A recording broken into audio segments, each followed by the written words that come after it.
Evening friends, हम आपको कोविड-19 की वर्तमान परिस्थिति के बारे में बताना चाहेंगे। अगर हम आज की परिस्थिति देखें तो पाते हैं कि पिछले 17 दिनों से देश में एक steady decline in daily new cases observe किया जा रहा है। जैसे कि आप देखेंगे तो पाएंगे कि एक स्थाई पर 7 मई को जब देश में एक दिन में अधिकतम 4,14,000 केसेस रिपोर्ट हुए थे, एक डिक्लाइनिंग ट्रेंड के तहत वह घटते घटते 12 मई को 3,48,000, फिर घटते हुए वह 17 मई के करीब में 2,81,000 और पिछले 24 घंटे में एज लो एज 2,22,000 केसेस देश में पिछले 24 घंटे में रिपोर्ट किए गए हैं। हम देखें तो पाते हैं कि यह दिल्ली केसेस पिछले 2 दिनों में 2.5 लाख से भी कम उस गति से नोट किए जा रहे हैं। यह लोएस्ट केसेस रिपोर्टेड हैं देश में ऑलमोस्ट 40 दिन के बाद। यह भी एक तथ्य हम आप लोगों के सामने लाना चाहेंगे। इसी तरीके से डेली केसेस को हम अगर देखें कि जिला वाइज अगर हम उसको एनालाइज करें तो हम देखते हैं कि जो जिला जो कि 100 से अधिक केसेस डेली बेसिस पर रिपोर्ट कर रहे थे, उसमें नंबर कम होता दिख रहा है। जहां वह करीब 531 जिले 28 अप्रैल से 4 मई वाले हफ्ते में ऑब्जर्व किए गए, वह घटते घटते 431 जिले रह गए हैं। यानी कि हम केसेस में भी एक कमी जिला स्थाई पर भी नोट कर रहे हैं। इसी तरीके से देखें तो पाते हैं कि देश में कंसिस्टेंट पद्धति से रिकवरी रेट में भी वृद्धि नोट की जा रही है।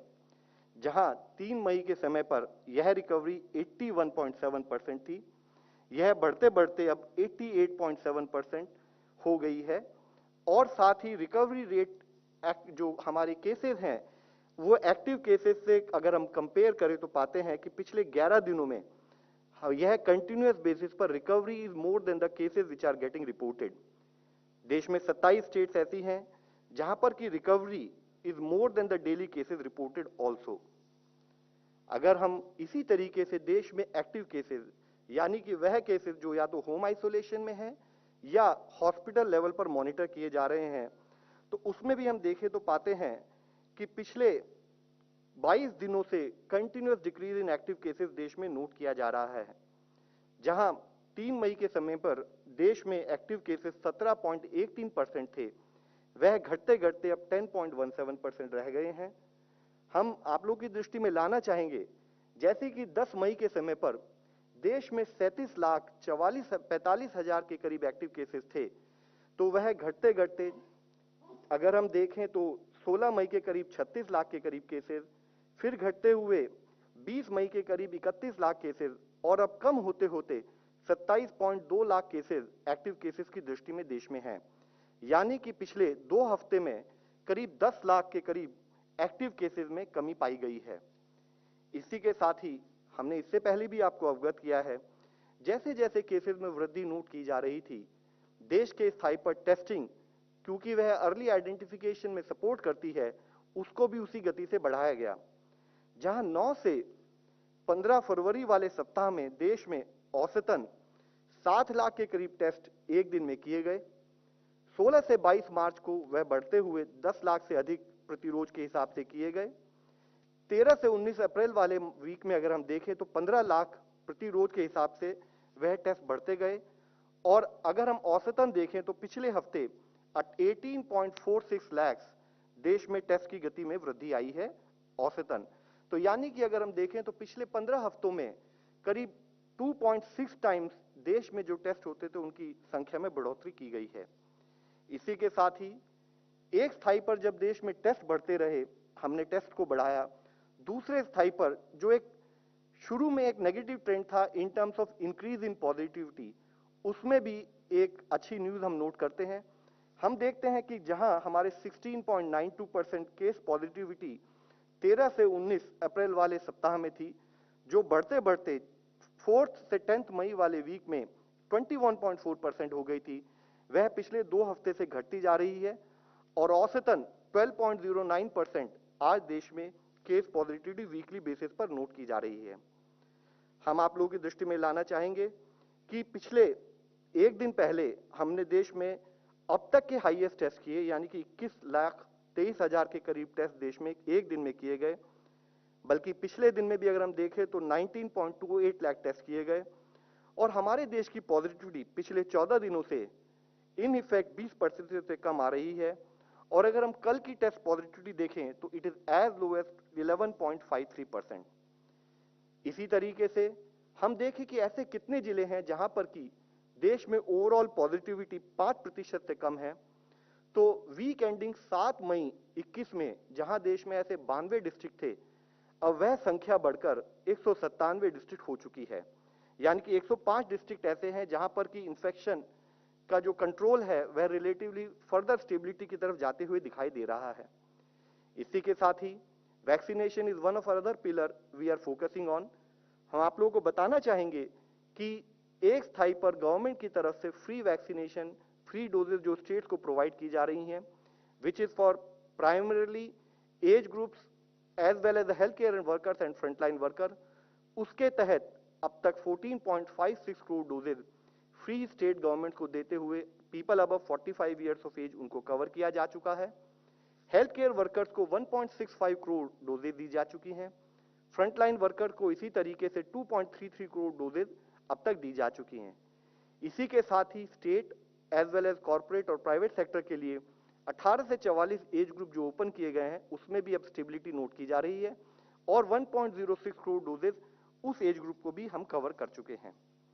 आज एक स्थाई पर जब हमारे केसेस कम हो रहे हैं, दूसरे स्थाई पर हमारी पॉजिटिविटी में भी रिडक्शन नोट किया जा रहा है, हमारी रिकवरी बढ़ती जा रही है, लेकिन उस समय पर भी जरूरी है कि हम ये ध्यान रखें कि जो भी हमारे अप्रभावित क्षेत्र हैं हम उनको प्रिजर्व करें, उनको संरक्षित रखें, वहां पर हमारा कंटेनमेंट एक्टिविटी चलती रहे। इसी तरीके से वह जिले या वह क्लस्टर्स जहां पर संक्रमण थोड़ा ज्यादा दिखाई देता है वहां पर हम नियंत्रण संबंधित कार्य करते रहें। माननीय प्रधानमंत्री जी ने काफी स्पेसिफिकली इसको हाईलाइट किया है कि जहां एक स्थाई पर वैक्सीनेशन का कार्य देश में किया जा रहा है, कोविड एप्रोप्रिएट बिहेवियर पर भी हमारी उसी मोमेंटम और उसी सुचारू रूप से आवश्यकता के अनुसार हम काम करते रहें। एक और विषय माननीय प्रधानमंत्री जी ने जो हाईलाइट किया था कि अब ग्रामीण प्रांतों में या सेमी अर्बन एरियाज में अगर केसेस पाए जा रहे हैं तो जैसे कि गवर्नमेंट ऑफ इंडिया ने स्टेट गवर्नमेंट को गाइड किया है, उनके साथ परस्पर उसको एक एक्शन प्लान के थ्रू काम कर रही हैं। जरूरी है कि rural areas, peri urban areas और ट्राइबल एरियाज में भी जहां पर कोई भी अगर बीमार होता है वहीं पर हम उसकी उपचार की सुविधा प्राप्त उसको उपलब्ध करा सकें, उसके तहत भी उतना ही कार्य करना हमारे आगे वाले मार्गदर्शक सिद्धांत में आता है। धन्यवाद। डॉक्टर गुलेरिया। थैंक यू, नमस्कार। मैं 3-4 चीज़ों के बारे में बात करना चाहूँगा। सबसे पहले तो फंगल इन्फेक्शन के बारे में कुछ हद तक ये धारणा है कि कई टर्म्स यूज़ किए जाते हैं, black fungus, yellow fungus, white fungus. ये समझना ज़रूरी है कि कई टर्म्स जो हैं वो मिसलीडिंग है और जिससे कन्फ्यूजन ज़्यादा हो जाता है। फंगल इन्फेक्शन अगर हम देखें तो इवन जो हम ब्लैक फंगस की बात करते हैं, म्यूकरमाइकोसिस की, एक्चुअली वो ब्लैक फंगस एक अलग फैमिली है। ब्लैक फंगस का नाम इस म्यूकर के साथ इसलिए जो जुड़ गया क्योंकि जो इसका कल्चर होता है वो वाइट कलर का फंगल कॉलोनीज आती हैं। वाइट कलर की फंगल कॉलोनीज के साथ ऊपर ब्लैक डॉट्स आ जाती हैं और वो कल्चर में अगर वो थोड़े थोड़े ब्लैक डॉट्स दिखते हैं, इसलिए एक जनरल टर्म में ये ब्लैक फंगस का नाम इसको दे दिया गया। लेकिन अगर हम फंगल इन्फेक्शंस की बात करें तो इन जनरल जो हम फंगल इन्फेक्शंस देखते हैं वो या तो म्यूकरमाइकोसिस होते हैं, जो हम आजकल कह सकते हैं बहुत ज़्यादा देखा जा रहा है, और फंगल इन्फेक्शन है जैसे कैंडिडा है, एक और fungus infection aspergillosis, Cryptococcus, histoplasma, और एक और होता है कॉक्सिडोमाइकोसिस। इस टाइप के फंगल इन्फेक्शंस हैं। जिन लोगों की इम्यूनिटी कम होती है उनमें जो हम ज़्यादातर देखते हैं वो म्यूकरमाइकोसिस है, कैंडिडा है या एस्परजिलस इन्फेक्शन है। म्यूकर का आपको पता ही है कि ये एक फंगस है जो अब ज़्यादा देखा जा रहा है, स्पेशली कोविड के साथ अगर स्टीरॉयड और डायबिटीज़ जुड़ा जाए। और ये जो फंगल इन्फेक्शन है ये मेनली जो है साइनसेस में, जिसको हम राइनो ऑर्बिटल म्यूकरमाइकोसिस कहते हैं, राइनो ऑर्बिटल सेरेब्रल म्यूकरमाइकोसिस, जो साइनसेस में, नाक में, साइनसेस में, ऑर्बिट जो आंख के अराउंड बोन है उसमें और ब्रेन के अंदर जा सकता है। ओकेजनली ये लंग्स में पाया जाता है जिसको हम पल्मोनरी म्यूकरमाइकोसिस कहते हैं, और कभी कभी ये आंतनी में भी देखा जाता है, गैस्ट्रोइंटेस्टाइनल ट्रैक्ट में भी देखा जाता है। एक और फंगल इन्फेक्शन जिसको हम कैंडिडा कहते हैं, वो भी जिन लोगों की इम्यूनिटी कम होती है, लॉन्ग टर्म इम्यूनोसप्रेसेंट्स पे होते हैं, उनमें देखा जाता है। ये यूजुअली अगर मुंह में हो तो ओरोफेरेंजियल कैंडिडाइसिस, मतलब ओरल कैविटी और जो खाने की नाली है उसमें हो सकता है, जिसमें वाइट पैचेस आ जाते हैं और टंग एकदम वाइट हो सकती है। और ये और जगह भी ये फंगल इन्फेक्शन जो अपॉर्चुनिस्टिक है वो हो सकता है, जैसे प्राइवेट पार्ट्स पे भी ये फंगल इन्फेक्शन हो सकता है। ये ब्लड में भी फैल सकता है, जिसको हम कैंडिडीमिया कहते हैं, और कैंडिडा इन्फेक्शन अगर ब्लड में फैल जाए तो वो थोड़ा सीरियस हो सकता है। तीसरा जो फंगल इन्फेक्शन देखा जाता है, जो इस टाइम में इतना कॉमन नहीं है, वो है एस्परजिलस, जो भी एक फंगस है। ज़्यादातर वो फेफड़े में असर करता है और कई लोगों में वो एलर्जिक रिएक्शन भी कर सकता है, जिसको हम एलर्जिक ब्रोंकोपल्मोनरी एस्परजिलोसिस कहते हैं। पर कई दफ़ा वो इन्वेजन कर सकता है, जिससे वो फेफड़े में कैविटी बना देता है और काफ़ी हद तक फेफड़े में नुकसान कर सकता है। अभी तक अगर हम बात करें तो ज़्यादातर जो कोविड में देखा जा रहा है वो म्यूकरमाइकोसिस के केसेस देखे जा रहे हैं। ओकेजनली या रेयरली एस्परजिलस के केसेस भी देखे जाते हैं, जो लंग्स का अगर हम उनको किसी व्यक्ति का एक्सरे में दाग आए या हम सीटी स्कैन कराएं तो उसमें कैविटीज़ आ जाती हैं, उसमें एक क्लासिकल पिक्चर आती है जो हम कहते हैं ये इन्वेजिव एस्परजिलोसिस का के लक्षण है। और कई लोगों में कैंडिडा इन्फेक्शन भी देखा जाता है। और जो फंगल इन्फेक्शन है, जैसे मैंने बात किया क्रिप्टोकोकस की, HIV पेशेंट्स में वो ज़्यादा देखा जाता है। अभी इस दौरान इतना ज़्यादा उसके केसेस नहीं है। तो ये बात समझना बहुत ज़रूरी है कि अगर हम बात कर रहे हैं तो इट्स बेटर कि हम यूज़ करें करेक्ट नेम, क्योंकि ये कन्फ्यूजन हो जाता है। क्योंकि कई दफ़ा कुछ एरियाज़ में अगर फंगस ग्रो करे तो उसका कलर अलग लग सकता है और उसको आप एक ही फंगस को अलग अलग कलर के नाम से लेबल करने से कन्फ्यूजन हो सकता है। ज़्यादातर अभी जो देखा जा रहा है वो म्यूकरमाइकोसिस है, ओकेजनली कैंडिडा इन्फेक्शन और एस्परजिलस इन्फेक्शन लंग्स में पाया जा रहा है। जैसे मैंने पहले भी कहा था, म्यूकर जो है एक फंगस इन्फेक्शन है जो मेनली सॉइल में देखा जाता है, एनवायरनमेंट में है, और it is not a communicable disease, यानी कि एक व्यक्ति से दूसरे व्यक्ति को वैसे नहीं फैलता है जैसे कोविड फैलता है। तो अगर एक व्यक्ति जिसको म्यूकरमाइकोसिस है वो और किसी व्यक्ति के साथ बैठा है तो ऐसा नहीं है कि उसको फंगल इन्फेक्शन उससे फैल जाएगा। तो ये समझना बहुत ज़रूरी है।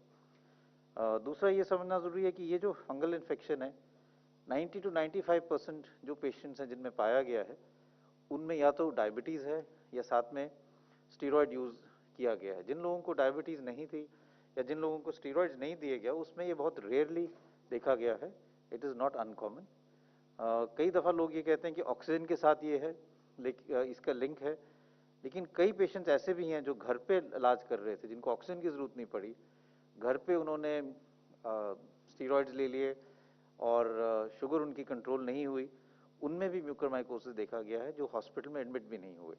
तो admission and oxygen is not one factor which is definitely linked with this. Hygiene रखना तो वैसे भी ज़रूरी है, स्पेशली जिनको डायबिटीज़ है, क्योंकि अपॉर्चुनिस्टिक इन्फेक्शन उनमें ज़्यादा है। तो जनरल हाइजीनिक मेजर जो हम पहले से कह रहे हैं कि रेगुलर वॉशिंग ऑफ हैंड्स, अगर आप कोई ऑक्सीजन यूज़ कर रहे हैं तो उसकी ट्यूबिंग प्रॉपरली क्लीन हो, जो पानी यूज़ करते हैं ह्यूमिडिफिकेशन के लिए, आइडियल सिचुएशन में अगर वो स्टेराइल वाटर हो तो वो बेटर रहेगा। दूसरा इंपॉर्टेंट इशू ये है कि ये समझना कि म्यूकर के लक्षण क्या हैं। अभी तक हमने जो देखा है, जो हमारे हॉस्पिटल में हमने देखा है कि मेजॉरिटी ऑफ हमारे पेशेंट जो हैं उनको म्यूकर अर्ली स्टेज में हो रहा है, तब अभी वो कोविड पॉजिटिव ही हैं। ये एक चैलेंजिंग सिचुएशन होती है क्योंकि आपको एक जिनको म्यूकरमाइकोसिस है उनकी ट्रीटमेंट जो है वो लंबे टाइम के लिए चलती है। तो शुरू में आप उनको वो कोविड पॉजिटिव रहते हैं। 80% जो हमारे पेशेंट दाखिल हैं वो अभी भी कोविड पॉजिटिव हैं, तो वो कोविड एरिया में है। लेकिन जैसे उनकी ट्रीटमेंट चल रही है, कई दफ़ा सर्जरी भी करनी पड़ती है, डिब्राइडमेंट, फिर वो कोविड नेगेटिव हो जाते हैं, फिर उनको कोविड पॉजिटिव एरिया से फिर नेगेटिव एरिया में शिफ्ट करना पड़ता है। तो हॉस्पिटल्स के लिए चैलेंजिंग ये है to have two mucor wards, one for positive patients and one for negative patients, क्योंकि उनकी ट्रीटमेंट जो है वो तो कई हफ्ते चलती है, जो एंटी फंगल ट्रीटमेंट है। और सर्जरी भी जो है उसकी टाइमिंग जो है वो ज़रूरी है, क्योंकि ये भी सही है कि कोविड अगर आप पॉजिटिव हो और बहुत एग्रेसिव सर्जरी करो तो उससे मोर्टेलिटी ज़्यादा हो सकती है, क्योंकि अगर फेफड़े में कमज़ोरी है, ऑक्सीजन की रिक्वायरमेंट है और आप ऑक्सीजन पे हो और उसके ऊपर आपके नेजल पैसेजेस या सांस के ऊपर वाले एरिया में सर्जरी की जाए तो it can have worse outcome. तो इसलिए ये भी समझना ज़रूरी है।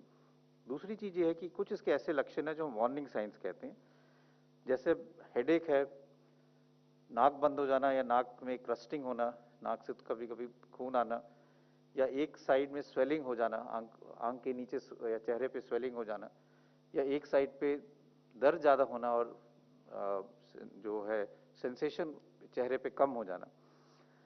ये सब जो लक्षण है, अगर किसी को भी ऐसे लक्षण हो और जो हाई रिस्क ग्रुप में है, यानी कि जिनको डायबिटीज़ है, जिनकी शुगर कंट्रोल नहीं है और स्टीरॉयड्स ले रहे हैं, उनको अपने डॉक्टर के साथ संपर्क करके अपना चेकअप कराना चाहिए। सिंपल टेस्ट है, नाक का एग्जामिनेशन, नेजल एंडोस्कोपी भी कर सकते हैं, जिससे आप नाक के अंदर देख सकते हैं और वहाँ से स्वैब और बायोप्सी भी ले सकते हैं, जिससे डायग्नोसिस भी हो सकता है और जल्दी ट्रीटमेंट शुरू करने से इसका आउटकम भी बेटर रहता है। तो ये बहुत ज़रूरी है कि हम समझें कि fungal infections by name better रहेगा रादर देन बाय कलर, क्योंकि उससे थोड़ा कन्फ्यूजन रहता है।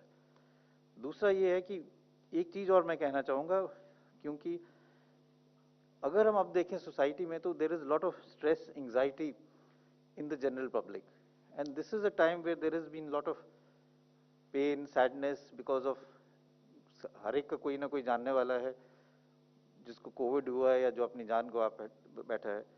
इसलिए मैं यही कहूँगा कि we must all come together to really support everyone as society, as individuals, as people collectively. कई दफ़ा हम ये कहते हैं कि this is not a pandemic of children and younger age group, कि बच्चों में सीरियस केसेस नहीं हुए, बच्चों में इतना इन्फेक्शन नहीं हुआ, और ये बात सही है, बच्चों में माइल्डर इन्फेक्शन है, बच्चों में इतना सीरियस इन्फेक्शन या एडमिशन का डेटा नहीं है, चाहे हम फर्स्ट वेव की बात करें चाहे सेकेंड वेव की। लेकिन बच्चों में या यंग एडल्ट्स में कोलैटरल डैमेज बहुत हुआ है। They are the backbone of society, they are the future of the country. लेकिन अगर हम बात करें एजुकेशन की, तो gender gap in education, stress and mental issues in children and adults, smartphone dependence and addiction, interrupted opportunities, बच्चों में कुछ एजुकेशन की जो अपॉर्चुनिटीज़ थी, पढ़ाई आगे करना चाह रहे थे, सही सब चीज़ें जो है काफ़ी हद तक इंटरप्ट हुई हैं। चैलेंजेस फॉर स्कूलिंग, स्पेशली जो टेक सेवी नहीं है, रूरल इंडिया में लोग हैं, उनकी स्कूलिंग में काफ़ी असर पड़ा है, और न्यूट्रिशनल इश्यूज भी है, और विमेन में, यंग गर्ल्स में पोस्ट मेंस्ट्रुअल हाइजीन के इश्यूज भी हैं।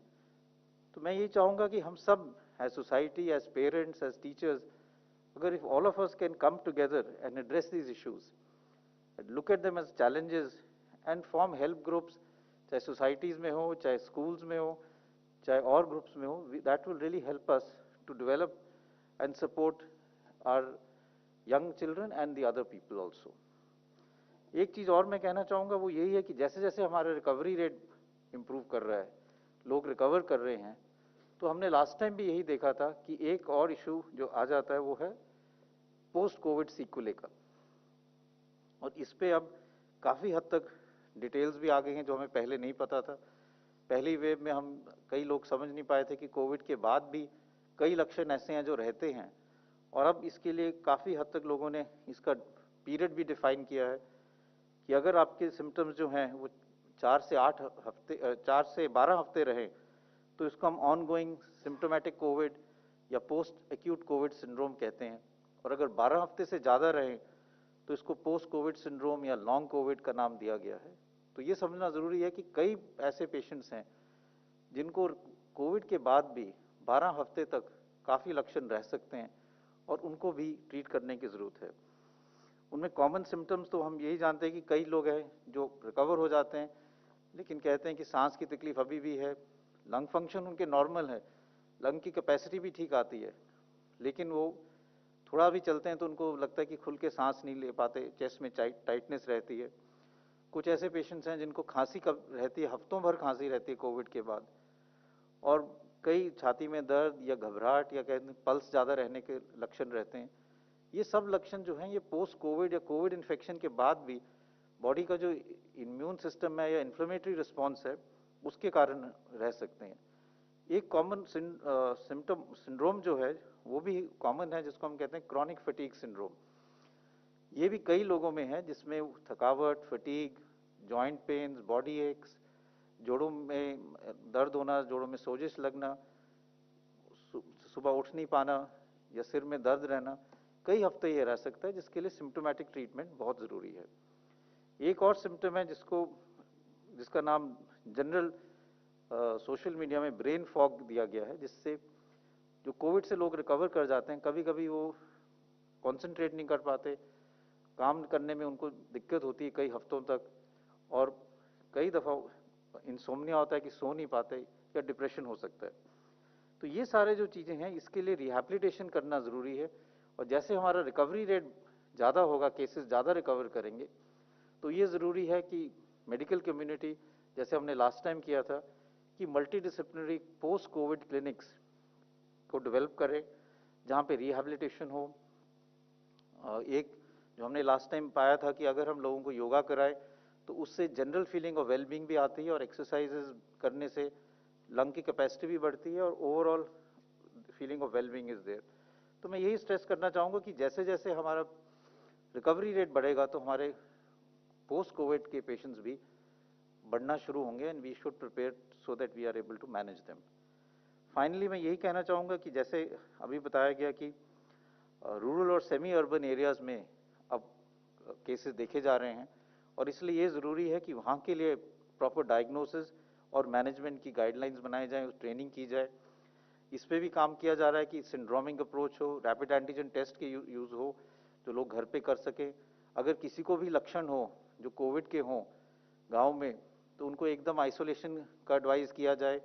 उनका अगर रैपिड एंटीजन टेस्ट हो जाए तो वो करके, अगर आइसोलेट वहाँ नहीं कर सकते तो कोविड केयर सेंटर में उनको आइसोलेट किया जाए, जिससे बीमारी आगे ना फैले, और एक ट्रीटमेंट स्ट्रैटेजी बनाई जाए जिससे वो ट्रीटमेंट वहाँ उनका प्रॉपरली हो पाए, प्रॉपर कंसल्टेशन हो पाए विद यूजिंग टेली कंसल्टेशन, जिससे साथ में जो बड़ा डिस्ट्रिक्ट हॉस्पिटल है या मेडिकल कॉलेज है, वहाँ से संपर्क करके ट्रीटमेंट जो है वो प्रॉपर दिया जाए।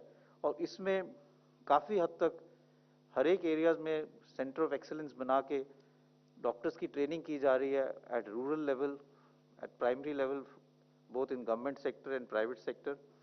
और ये भी देखा जा रहा है कि वहाँ पे पूरी तरह से दवाइयों का अरेंजमेंट हो, ऑक्सीजन की अरेंजमेंट हो, जिससे जैसे जैसे अगर वहाँ केसेस बढ़ते हैं तो we are ready to manage them.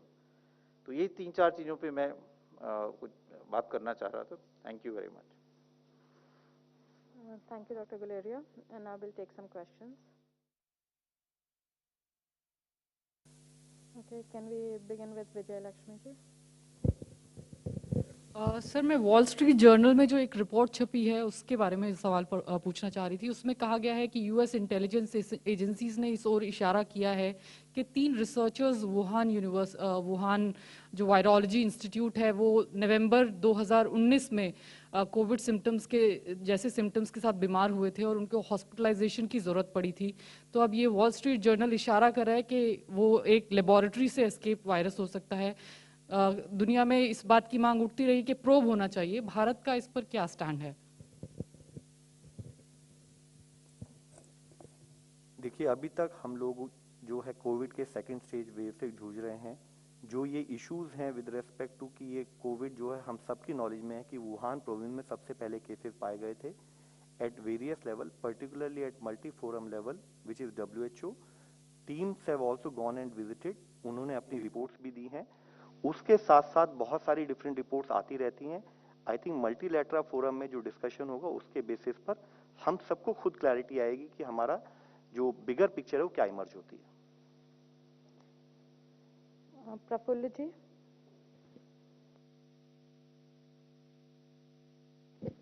Sir, हर बार आप ये आंकड़े बताते हैं, सारी चीजें अच्छी हो रही है बताते हैं, लेकिन कभी ये नहीं बताया कि कितने बच्चे इन्फेक्ट हुए हैं फर्स्ट वेव और सेकंड वेव में, और कितने बच्चों की मौत हुई है। क्योंकि बार बार माइल्ड होता है, माइल्ड होता कहा जाता है, आंकड़े नहीं बताए गए आज तक। आंकड़े क्या है सर? सर, हम जैसे आप देख रहे हैं कि हम कई बार इंटरप्रिटेशन के आंकड़े जो आपको बताते हैं, कुछ आंकड़े हम आपको एक दिन बताते हैं, दूसरे दिन हम कुछ और आंकड़े बताते हैं। आइडिया ये होता है कि हम ओवरऑल बिगर पिक्चर आपके सामने प्रेजेंट करें। इससे पहले इसी फोरम में बताया गया है कि चाहे वो फर्स्ट वेव रही हो, चाहे वो सेकेंड वेव रही हो, level of infection on different age groups has remained same. यहां पर आपको प्रेजेंटेशन के रूप में फिगर्स के साथ ही एक्सप्लेन किया गया था। अगर आप चाहें तो हम दोबारा से वे फिगर्स अपडेटेड फिगर्स के साथ आपके सामने ला सकते हैं। हम आपको फिर से ही बताना चाहेंगे, जैसे कि डायरेक्टर एम्स साहब ने बताया आपको, कि ओवरऑल जो इन्फेक्शन है, इन्फेक्शन स्प्रेड का जो पैटर्न पिछली बार था वेव 1 में, वही पैटर्न वेव 2 में भी पाया गया है। साथ ही यह भी पाया गया है कंटिन्यूड बेसिस पर कि जो फेटालिटी है, मॉर्टेलिटी है because of this disease is primarily on 60+ people as well as people जिनको पहले से कोई को एग्जिस्टिंग बीमारियां, जिसको हम कोमॉर्बिडिटी कहते हैं, वह है। और यही कारण था कि अगर आप देखें जो हमारी वैक्सीनेशन गाइडलाइन में हमने उसको प्रायोरिटी एज ग्रुप के रूप में लिया है। इसी में एक चीज मैं ऐड करना चाहूंगा कि हमने अपने हॉस्पिटल में भी हम रेगुलरली डेथ ऑडिट करते हैं कि डेथ्स जो हुए हैं, और हमने जो हमारे अभी पिछले 1-1.5 महीने में जो डेथ्स हुए हैं उनकी ऑडिटिंग की है, और वी कंपेयर्ड इट की जो फर्स्ट वेव में डेथ्स थी उसमें और इसमें क्या फर्क था। Age group wise and comorbidity wise it was almost similar, यानी कि जो डेथ्स हुई हैं वो हायर एज ग्रुप में ही हुई है इस वेव में भी, और जिनको कोमॉर्बिडिटीज थी 1 या मोर कोमॉर्बिडिटीज थी। तो इसलिए अगर हम पूरा डेटा देखें, ये तो हमारे हॉस्पिटल का ही डेटा है, but it reflects the fact कि हमने मोर्टेलिटी में एज ग्रुप वाइज या कोमॉर्बिडिटी वाइज फर्स्ट वेव और सेकेंड वेव में कोई ज्यादा फर्क नहीं पाया। संजय जी। सर, संजय शर्मा आज तक से। मेरा सवाल ये है कि अभी बहुत दिनों से कहा जा रहा है कि थर्ड वेव में बच्चे ज्यादा प्रभावित होंगे उससे, लेकिन अभी पेडियाट्रिक्स एसोसिएशन ने ये कहा है कि ये बिल्कुल भी तथ्यों पर आधारित नहीं है और बच्चों को इससे कोई खतरा नहीं होना चाहिए, इसलिए लोग पैनिक ना करें। तो अगर हम डेटा देखें फर्स्ट वेव का, सेकेंड वेव का, तो डेटा बहुत सिमिलर है, और ये यही दर्शाता है कि जो बच्चे हैं वो प्रोटेक्टेड रहते हैं, उनको कम इन्फेक्शन होता है, और अगर इन्फेक्शन भी होता है तो बहुत माइल्ड रहता है। और ये वायरस तो वही है, वायरस तो चेंज नहीं हुआ है, तो इसलिए ऐसा कोई लक्षण, ऐसा कोई इंडिकेशन नहीं है कि जो थर्ड वेव है उसमें बच्चों में ज़्यादा होगा।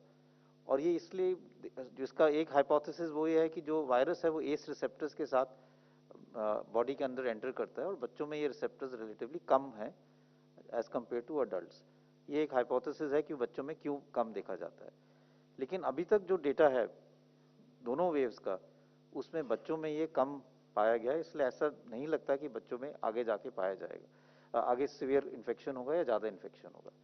जिन लोगों ने इस थ्योरी को आगे बढ़ाया है वो, उनका ये कहना है क्योंकि बच्चों में अभी तक हुआ नहीं है इन्फेक्शन, वो प्रोटेक्टेड हैं, इसलिए अगले वेव में शायद उनको ज़्यादा इन्फेक्शन हो सकता है प्रोपोर्शनली।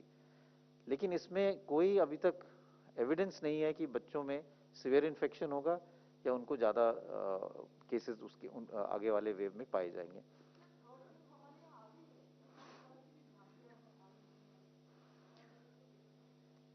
मेरा तो ये मानना है कि हमें ये कहना चाहिए कि हमें we should work for the fact that there should be no other wave, चाहे थर्ड वेव हो चाहे फोर्थ वेव हो।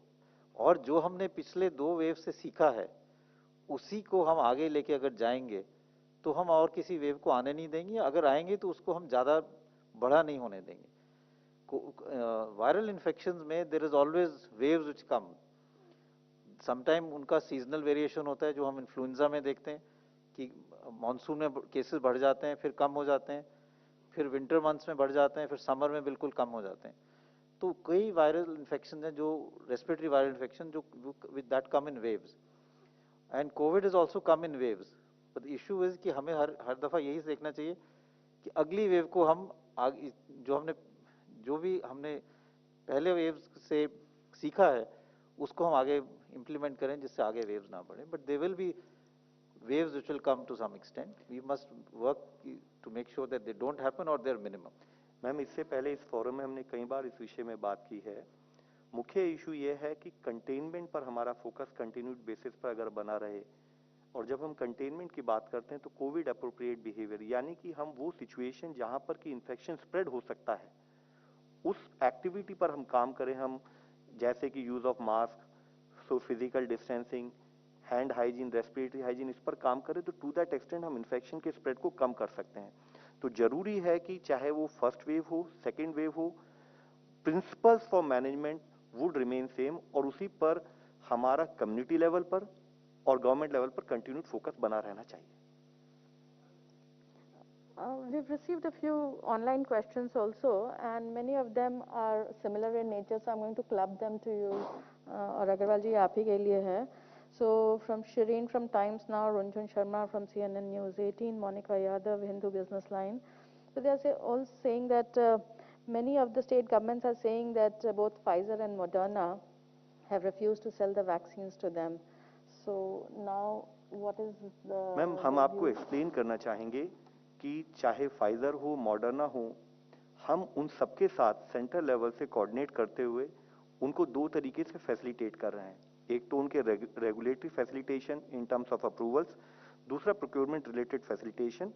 और both Pfizer and Moderna most of the time their orders books is already full, तो it is depending on their surplus how much they can provide to India.